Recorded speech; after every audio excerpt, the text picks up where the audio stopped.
Donald Trump seems to be putting an end to Europe as an ally of the United States, also probably diminishing Europe's global power appeal, soft as well as hard power. And he's also putting an end to this conversation about multipolarity. We seem to be living in an era of unbridled unipolarity. Trump seems to be able to do whatever he wants, and neither friends nor foes are able to constrain him.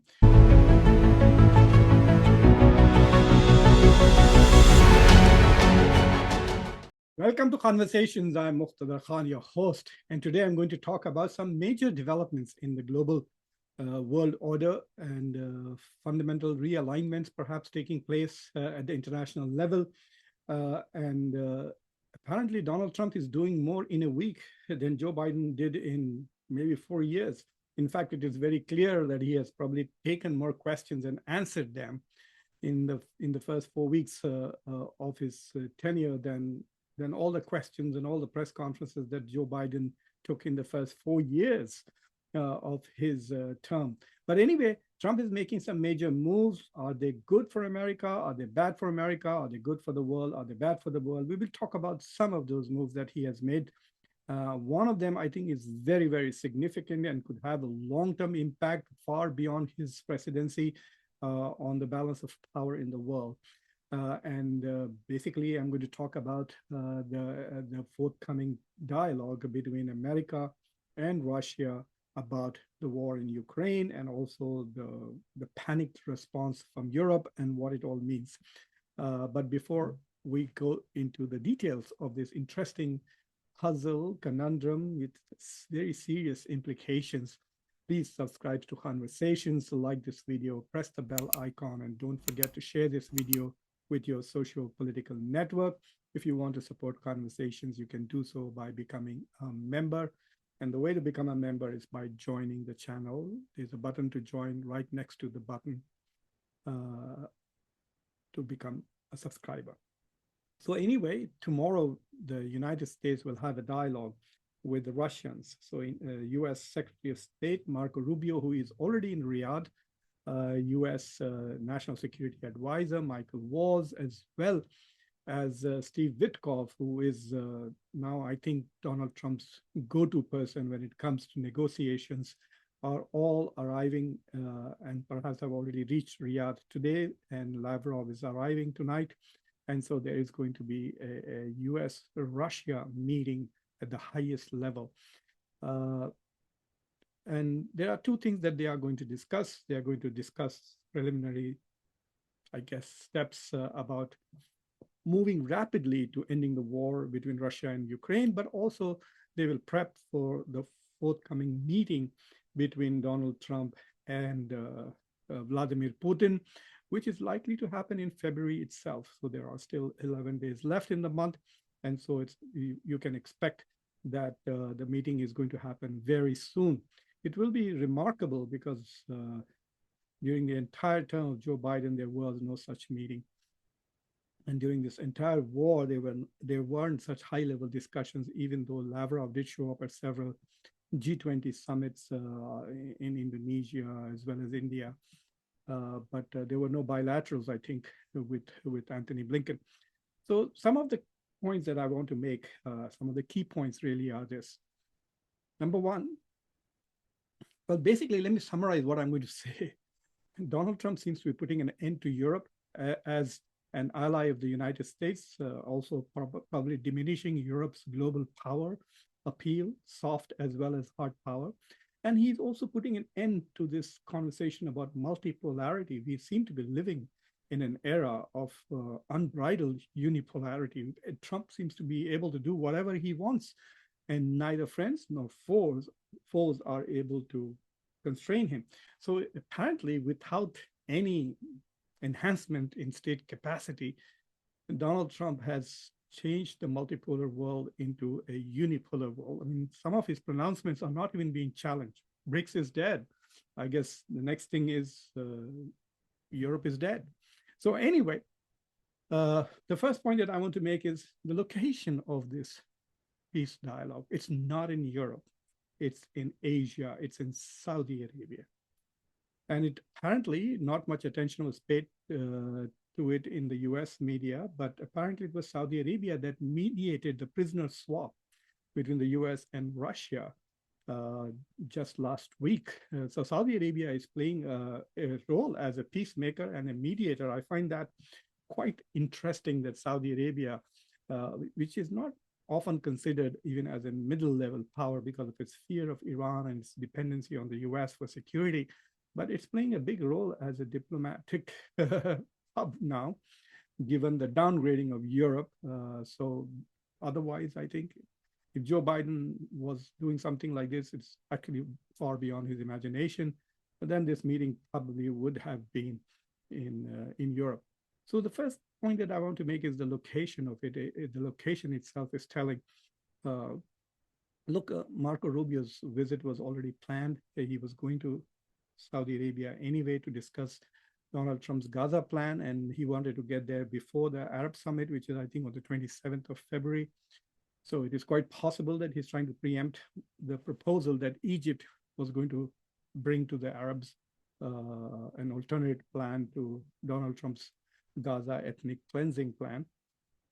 So I think Marco Rubio was already there, and basically it meant that Lavrov bought a couple of tickets to Riyadh. But nevertheless, they are meeting in in in a non-European city, and that itself is a message.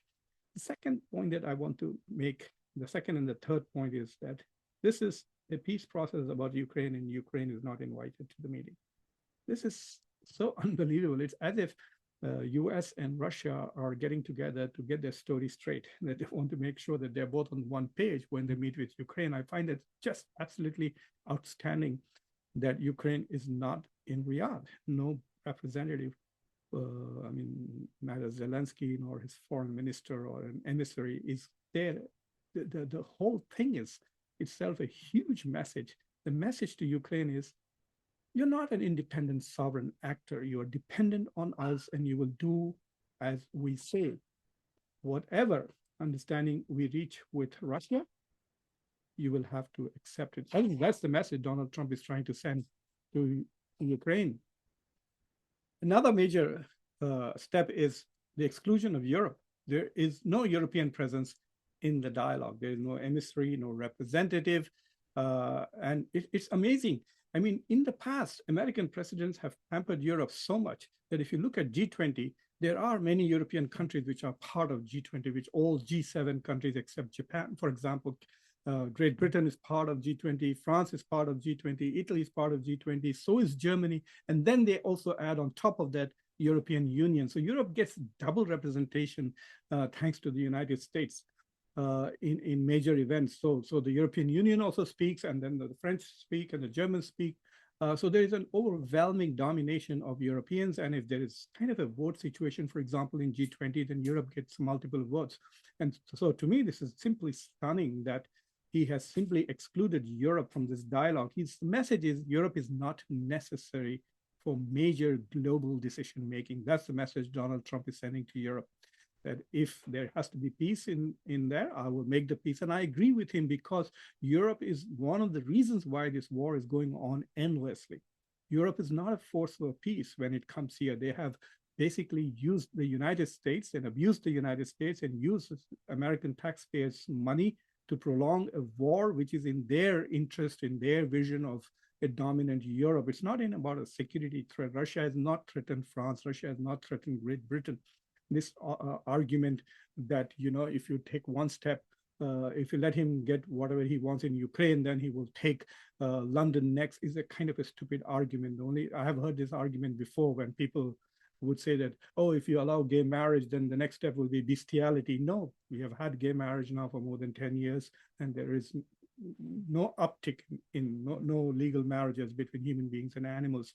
So this argument that if you allow Putin to go into Ukraine, it means the end of Europe, all that rubbish was, and American leaders, especially somebody like Joe Biden and his administration, Blinken, basically drank this Kool-Aid, and this war has continued, and Americans have spent over $200 billion on this war, which does not advance US security in any way.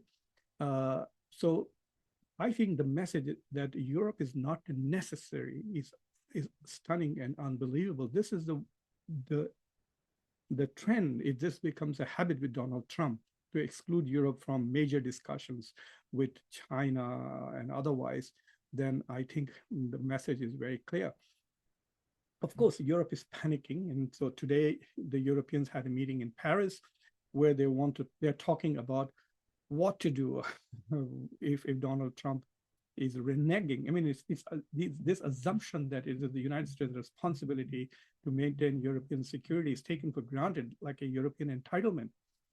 So their whole panic that Donald Trump is going to take an independent, to use an Indian word, is showing strategic autonomy from Europe is something they're quite stunned at. And so they are trying to come up with some plans. The plans are basically that they defend themselves. And they are struggling to move from 2% to 5%, 3% in terms of contributing to their own defense to NATO. The only country that really has upped its defense spending is Poland, which has now reached about 4%. With their goal is to reach 5% for defense spending.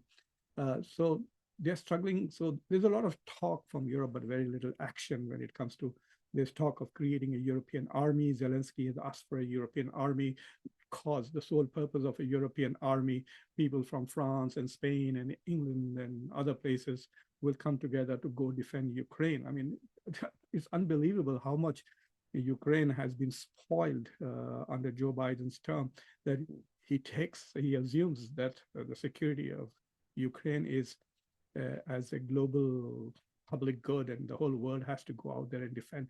And every statement, every argument that Zelensky or pro-Ukraine Europeans make, try applying the same arguments with regards to Gaza, and you will realize the profound hypocrisy and racism of European leaders.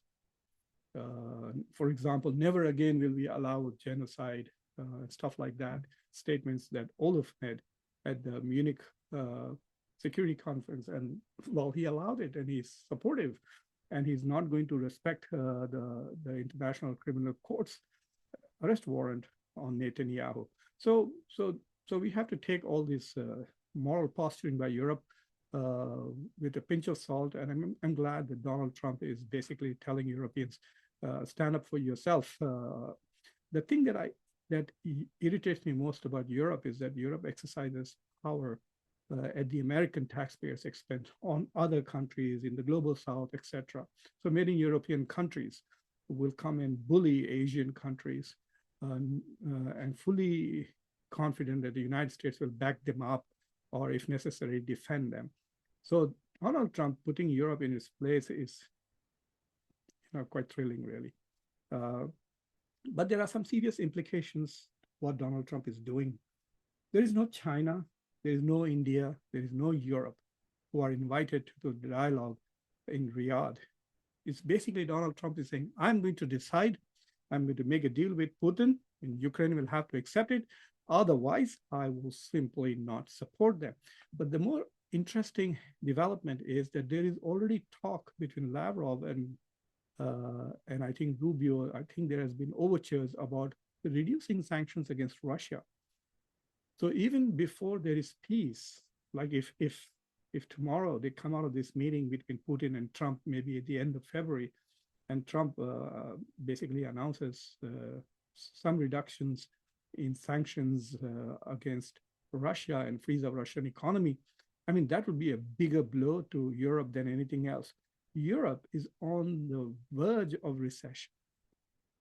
The war with Ukraine has hit Europe very hard, especially the economies of France and Germany, even though they do not contribute much to Ukraine's defense. It's just mostly talk. But still, the lack of cheap energy that they were enjoying from Russia has disappeared, and that has hurt their economy significantly. So if they have to face Russia without the United States, will they keep the sanctions in place? Will Germany, with all its big talk about not allowing Putin a win in Ukraine, will Germany take the lead? And will the Europeans unilaterally independent of the US, impose sanctions? Can they impose sanctions? Will they be able to enforce sanctions on Russia without the United States? And will they challenge the US when the US says the sanctions against Russia are over? We'll see. I don't want to jump forward. We'll see what happens. But there's also an interesting development that after the meeting, Starmer, the British Prime Minister, has requested a meeting with Donald Trump. Take a look at the video in which, when a reporter asked about Starmer, the way Donald Trump responded. His whole idea was, I don't know why he's coming. I've already met him twice. And so I don't know why he's coming. He has sent a request, so I will see him next week. And so basically, Donald Trump has no desire even to meet Starmer. He feels is not necessary for any of the things that he's trying to do. So I don't know what Starmer thinks he's doing. I think Starmer is just going to come with Donald Trump, talk to him and say, yes, sir, yes, sir, yes, sir. And then go back and tell Europe, that, look, we are so close to America, so we have some influence on the US, unlike other European countries. And if you notice that at the AI conference, the Artificial Intelligence Summit in France, when the statement of the conference was being issued, the United States was the only country that didn't sign, and UK followed suit and also didn't sign. So it's the US and UK didn't sign it, but UK did not have any justification for why it didn't sign. And of course, everybody thinks it's because they did not wish to upset the United States. There's also much talk about the US imposing at least 25% tariffs on UK. We'll see that will happen by April. So there are a few takeaways. Number one, Donald Trump is sending the message that Europe is not necessary for major decision making. I agree with him. What does Europe contribute? Nothing. What has it done in the Middle East war other than follow the American suit? The British hung around with America when the US went after the Houthis and after Iran, and then tried to defend Israel every time Iran attacked. And the British hung around with the US, provided some planes, etc. But what did the Europeans do? They have no independent position. Yes, Norway and Ireland and Spain did recognize Palestinian state, but that's nothing. There's no significant contribution, substantive. It was just symbolic. So in that sense, Donald Trump is telling the world what we already know, that Europe is not necessary for management of global affairs. And he's also saying neither is China nor is India.